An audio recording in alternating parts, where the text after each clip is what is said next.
This is Disciplines for the Inner Life, Week 7, Making Moments. The Invocation. Father, give me eyes to see and a heart to respond to all which will come to me this day. Forbid that I should miss its graces by looking ahead to some tomorrow.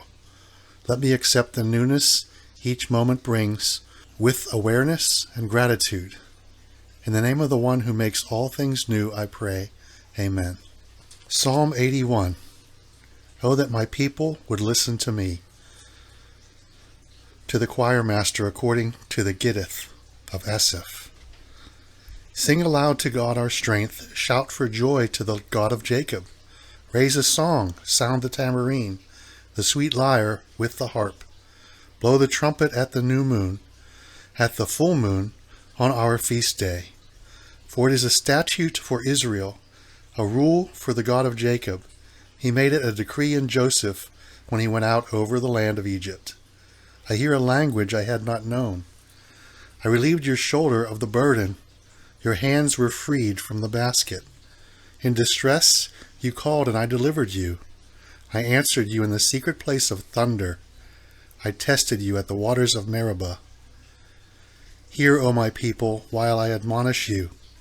O Israel, if you would but listen to me, there shall be no strange god among you. You shall not bow down to a foreign god. I am the Lord your God, who brought you up out of the land of Egypt. Open your mouth wide, and I will fill it. But my people did not listen to my voice. Israel would not submit to me. So I gave them over to their stubborn hearts, to follow their own counsels. Oh, that my people would listen to me, that Israel would walk in my ways. I would soon subdue their enemies and turn my hand against their foes. Those who hate the Lord would cringe toward him, and their fate would last forever. But he would feed you with the finest of the wheat, and with honey from the rock I would satisfy you. 1 Chronicles 29. Therefore David blessed the Lord in the presence of all the assembly. And David said, Blessed are you, O Lord, the God of Israel, our Father, forever and ever. Yours, O Lord, is the greatness, and the power, and the glory, and the victory, and the majesty, for all that is in the heavens and in the earth is yours. Yours is the kingdom, O Lord, and you are exalted as head above all. Both riches and honor come from you, and you rule over all. In your hand are power and might, and in your hand it is to make great and to give strength to all. And now we thank you, our God, and praise your glorious name. But who am I, and what is my people, that we should be able thus to offer willingly? For all things come from you, and of your own have we given you. For we are strangers before you and sojourners, as all our fathers were. Our days on the earth are like a shadow, and there is no abiding. O Lord our God, all this abundance that we have provided for building you a house for your holy name comes from your hand, and is all your own. I know, my God, that you test the heart, and have pleasure in uprightness. In the uprightness of my heart I have freely offered all these things. And now I have seen your people, who are present here, offering freely and joyously to you. O Lord, the God of Abraham, Isaac, and Israel our fathers, keep forever such purposes and thoughts in the hearts of your people, and direct their hearts toward you. Grant to Solomon my son a whole heart, that he may keep your commandments, your testimonies, and your statutes, performing all, and that he may build the palace for which I have made provision. Then David said to all the assembly, Bless the Lord your God. And all the assembly blessed the Lord, the God of their fathers, and bowed their heads and paid homage to the Lord and to the king. And they offered sacrifices to the Lord, and on the next day offered burnt offerings to the Lord, 1,000 bulls, 1,000 rams, and 1,000 lambs, with their drink offerings, and sacrifices in abundance for all Israel. And they ate and drank before the Lord on that day with great gladness. And they made Solomon, the son of David, king the second time. And they anointed him as prince for the Lord, and Zadok as priest. Then Solomon sat on the throne of the Lord as king in place of David his father, and he prospered. And all Israel obeyed him, all the leaders and the mighty men, and also all the sons of King David pledged their allegiance to King Solomon. And the Lord made Solomon very great in the sight of all Israel, and bestowed on him such royal majesty as had not been on any king before him in Israel. Thus David the son of Jesse reigned over all Israel. The time that he reigned over Israel was 40 years. He reigned 7 years in Hebron, and 33 years in Jerusalem. Then he died at a good age, full of days, riches, and honor. And Solomon his son reigned in his place. Now the acts of King David, from first to last, are written in the chronicles of Samuel the seer, and in the chronicles of Nathan the prophet, and in the chronicles of Gad the seer, with accounts of all his rule and his might, and of the circumstances that came upon him and upon Israel, and upon all the kingdoms of the countries. The scriptures for today, Wednesday, are 1 Chronicles 29, 10 through 30, Leviticus 12 and 13, and Matthew 28. Leviticus 12. The Lord spoke to Moses, saying, Speak to the people of Israel, saying, If a woman conceives and bears a male child, then she shall be unclean 7 days. As at the time of her menstruation she shall be unclean. And on the 8th day the flesh of his foreskin shall be circumcised. Then she shall continue for 33 days in the blood of her purifying. She shall not touch anything holy, nor come into the sanctuary until the days of her purifying are completed. But if she bears a female child, then she shall be unclean 2 weeks, as in her menstruation. And she shall continue in the blood of her purifying for 66 days. And when the days of her purifying are completed, whether for a son or for a daughter, she shall bring to the priest at the entrance of the tent of meeting a lamb 1 year old for a burnt offering, and a pigeon or a turtle dove for a sin offering. And he shall offer it before the Lord and make atonement for her. Then she shall be clean from the flow of her blood. This is the law for her who bears a child, either male or female. And if she cannot afford a lamb, then she shall take 2 turtle doves or 2 pigeons, one for a burnt offering, and the other for a sin offering. And the priest shall make atonement for her, and she shall be clean. Leviticus 13. The Lord spoke to Moses and Aaron, saying, When a person has on the skin of his body a swelling or an eruption or a spot, and it turns into a case of leprous disease on the skin of his body, then he shall be brought to Aaron the priest, or to one of his sons the priests, and the priest shall examine the diseased area on the skin of his body. And if the hair in the diseased area has turned white, and the disease appears to be deeper than the skin of his body, it is a case of leprous disease. When the priest has examined him, he shall pronounce him unclean. But if the spot is white in the skin of his body, and appears no deeper than the skin, and the hair in it has not turned white, the priest shall shut up the diseased person for 7 days. And the priest shall examine him on the 7th day, and if in his eyes the disease is checked, and the disease has not spread in the skin, then the priest shall shut him up for another 7 days. And the priest shall examine him again on the 7th day. And if the diseased area has faded, and the disease has not spread in the skin, then the priest shall pronounce him clean. It is only an eruption. And he shall wash his clothes and be clean. But if the eruption spreads in the skin after he has shown himself to the priest for his cleansing, he shall appear again before the priest. And the priest shall look, and if the eruption has spread in the skin, then the priest shall pronounce him unclean. It is a leprous disease. When a man is afflicted with a leprous disease, he shall be brought to the priest, and the priest shall look. And if there is a white swelling in the skin that has turned the hair white, and there is raw flesh in the swelling, it is a chronic leprous disease in the skin of his body, and the priest shall pronounce him unclean. He shall not shut him up, for he is unclean. And if the leprous disease breaks out in the skin, so that the leprous disease covers all the skin of the diseased person from head to foot, so far as the priest can see, then the priest shall look, and if the leprous disease has covered all his body, he shall pronounce him clean of the disease. it is all turned white, and he is clean. But when raw flesh appears on him, he shall be unclean, and the priest shall examine the raw flesh, and pronounce him unclean. Raw flesh is unclean, for it is a leprous disease. But if the raw flesh recovers and turns white again, then he shall come to the priest, and the priest shall examine him. And if the disease has turned white, then the priest shall pronounce the diseased person clean. He is clean. If there is in the skin of one's body a boil, and it heals, and in the place of the boil there comes a white swelling or a reddish-white spot, then it shall be shown to the priest, and the priest shall look. And if it appears deeper than the skin, and its hair has turned white, then the priest shall pronounce him unclean. It is a case of leprous disease that is broken out in the boil. But if the priest examines it, and there is no white hair in it, and it is not deeper than the skin, but has faded, then the priest shall shut him up 7 days. And if it spreads in the skin, then the priest shall pronounce him unclean. It is a disease.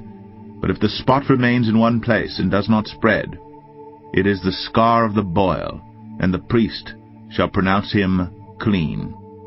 Or when the body has a burn on its skin, and the raw flesh of the burn becomes a spot, reddish-white or white, the priest shall examine it.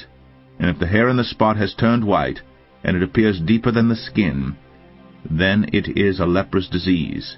It has broken out in the burn, and the priest shall pronounce him unclean. It is a case of leprous disease. But if the priest examines it, and there is no white hair in the spot, and it is no deeper than the skin, but is faded, the priest shall shut him up 7 days, and the priest shall examine him the 7th day. If it is spreading in the skin, then the priest shall pronounce him unclean. It is a case of leprous disease. But if the spot remains in one place, and does not spread in the skin, but has faded, it is a swelling from the burn, and the priest shall pronounce him clean, for it is the scar of the burn. When a man or woman has a disease on the head or the beard, the priest shall examine the disease. And if it appears deeper than the skin, and the hair in it is yellow and thin, then the priest shall pronounce him unclean. It is an itch, a leprous disease of the head or the beard. And if the priest examines the itching disease, and it appears no deeper than the skin, and there is no black hair in it, then the priest shall shut up the person with the itching disease for 7 days. And on the 7th day the priest shall examine the disease. If the itch is not spread, and there is in it no yellow hair, and the itch appears to be no deeper than the skin, then he shall shave himself, but the itch he shall not shave. And the priest shall shut up the person with the itching disease for another 7 days. And on the 7th day the priest shall examine the itch, and if the itch has not spread in the skin, and it appears to be no deeper than the skin, then the priest shall pronounce him clean. And he shall wash his clothes and be clean. But if the itch spreads in the skin after his cleansing, then the priest shall examine him, and if the itch has spread in the skin, the priest need not seek for the yellow hair. He is unclean. But if in his eyes the itch is unchanged, and black hair has grown in it, the itch is healed, and he is clean, and the priest shall pronounce him clean. When a man or woman has spots on the skin of the body, white spots, the priest shall look. And if the spots on the skin of the body are of a dull white, it is leukoderma that has broken out in the skin. He is clean. If a man's hair falls out from his head, he is bald. He is clean. And if a man's hair falls out from his forehead, he has baldness of the forehead. He is clean. But if there is on the bald head or the bald forehead a reddish-white diseased area, it is a leprous disease breaking out on his bald head or his bald forehead. Then the priest shall examine him. And if the diseased swelling is reddish-white on his bald head or on his bald forehead, like the appearance of leprous disease in the skin of the body, he is a leprous man. He is unclean. The priest must pronounce him unclean. His disease is on his head.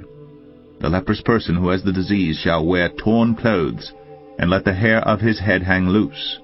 And he shall cover his upper lip, and cry out, Unclean, unclean. He shall remain unclean as long as he has the disease.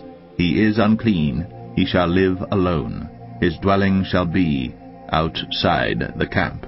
When there is a case of leprous disease in a garment, whether a woolen or a linen garment, in warp or woof of linen or wool, or in a skin or in anything made of skin, if the disease is greenish or reddish in the garment, or in the skin, or in the warp, or the woof, or in any article made of skin, it is a case of leprous disease, and it shall be shown to the priest. And the priest shall examine the disease, and shut up that which has the disease for 7 days. Then he shall examine the disease on the 7th day. If the disease has spread in the garment, in the warp or the woof, or in the skin, whatever be the use of the skin, the disease is a persistent leprous disease. It is unclean. And he shall burn the garment, or the warp, or the woof, the wool, or the linen, or any article made of skin that is diseased, for it is a persistent leprous disease. It shall be burned in the fire. And if the priest examines, and if the disease has not spread in the garment, in the warp, or the woof, or in any article made of skin, then the priest shall command that they wash the thing in which is the disease, and he shall shut it up for another 7 days. And the priest shall examine the diseased thing after it has been washed. And if the appearance of the diseased area has not changed, though the disease has not spread, it is unclean. You shall burn it in the fire, whether the rot is on the back or on the front. But if the priest examines, and if the diseased area has faded after it has been washed, he shall tear it out of the garment, or the skin, or the warp, or the woof. Then if it appears again in the garment, in the warp, or the woof, or in any article made of skin, it is spreading. You shall burn with fire whatever has the disease. But the garment, or the warp, or the woof, or any article made of skin from which the disease departs when you have washed it, shall then be washed a 2nd time, and be clean. This is the law for a case of leprous disease in a garment of wool or linen, either in the warp or the woof, or in any article made of skin, to determine whether it is clean or unclean. Matthew 28. Now after the Sabbath, toward the dawn of the 1st day of the week, Mary Magdalene and the other Mary went to see the tomb, and behold, there was a great earthquake. For an angel of the Lord descended from heaven, and came and rolled back the stone, and sat on it. His appearance was like lightning, and his clothing white as snow. And for fear of him the guards trembled, and became like dead men. But the angel said to the women, Do not be afraid, for I know that you seek Jesus who was crucified. He is not here, for he has risen, as he said. Come, see the place where he lay. Then go quickly, and tell his disciples that he has risen from the dead, and behold, he is going before you to Galilee. There you will see him. See, I have told you.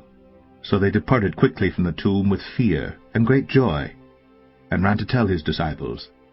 And behold, Jesus met them, and said, Greetings. And they came up, and took hold of his feet, and worshipped him. Then Jesus said to them, Do not be afraid. Go and tell my brothers to go to Galilee, and there they will see me. While they were going, behold, some of the guard went into the city and told the chief priests all that had taken place. And when they had assembled with the elders and taken counsel, they gave a sufficient sum of money to the soldiers, and said, Tell people, his disciples came by night and stole him away while we were asleep. And if this comes to the governor's ears, we will satisfy him and keep you out of trouble. So they took the money, and did as they were directed. And this story has been spread among the Jews to this day. Now the 11 disciples went to Galilee, to the mountain to which Jesus had directed them. And when they saw him, they worshipped him, but some doubted. And Jesus came and said to them, All authority in heaven and on earth has been given to me. Go, therefore, and make disciples of all nations, baptizing them in the name of the Father, and of the Son, and of the Holy Spirit, teaching them to observe all that I have commanded you. And behold, I am with you always, to the end of the age. Selections for meditation. Varied and rich are the methods used by individuals who have discovered the strength and the security that come from the practice of the presence of God. Most often, these practices are very private and are part of the intimate resources of personal religious living. To talk about such things is like living one's private life in public. In the course of a lifetime, a person may be privileged to share the testimony in most unexpected ways. There is a friend who is in her 70s now. In her professional life, she was a secretary. Each morning before breakfast, she sits at her typewriter and writes a letter to God. No one else ever sees what she writes. It is part of her own private communion with Him. There is another person well into her later years. For some months now, she has been in uncertain health. Each morning, when she awakens, she stops for a period of meditation. The phrase is the same each day. This is the day that the Lord has made. I will rejoice and be glad in it. At night, as she turns out the light over her bed, she says it a little differently, because rejoice and be glad are not restful words. She says, "This is the night which the Lord has made. I will relax and rest in it." One day she had a fall and managed to pull herself up without calling for help. She was quite shaken and was in much pain. She prepared herself for bed, and with much discomfort was able to get in beneath the covers. As she turned out the light, she said, "This is the night which the Lord has made. I will relax and cry in it." Then she realized what she had said, and her tears were all mixed with her laughter. Varied and rich, indeed, are the methods used by individuals who have discovered the strength and serenity that comes from the practice of the presence of God. From The Inward Journey by Howard Thurman. Now is a time of personal prayer and meditation. Prayer. Begin to pray this week that the moments of your life may themselves become prayers, whether they are in the joy of a birthday party, in the weariness that comes from labor, in the majesty of the setting sun, or in the pain that comes with tears. Pray that each in its turn will cause you to lift your voice to Him. Hymn, This is my Father's world. This is my Father's world, and to my listening ears all nature sings, and round me rings the music of the spheres. This is my Father's world, oh let me ne'er forget, that though the wrong seems oft so strong, God is the ruler yet. This is my Father's world, the battle is not done. Jesus, who died, will be satisfied, and earth and heaven be one. Maltby D. Babcock.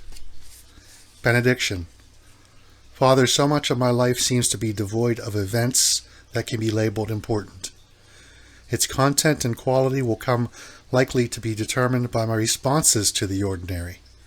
Let me see your hand in the providences and circumstances of this day. Amen. Benediction. Father, so much of my life seems to be devoid of events that can be labeled important. Its content and quality will come likely to be determined by my responses to the ordinary. Let me see your hand in the providences and circumstances of this day. Amen.